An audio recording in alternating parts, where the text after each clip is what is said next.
गालिबन आज तक किचन बंद हो चुका था। हो, दरअसल ये कॉफी मुझे ड्यूटी के दौरान मिलती है। तो जी मेरा मतलब ये नहीं था, मैं समझा शायद आज आपका किचन बंद ना हुआ।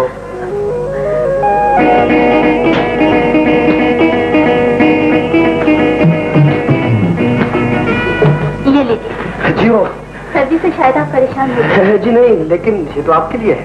मगर सर्दी तो आपको लग रही है। प्लीज चलिए, लेकिन 50-50।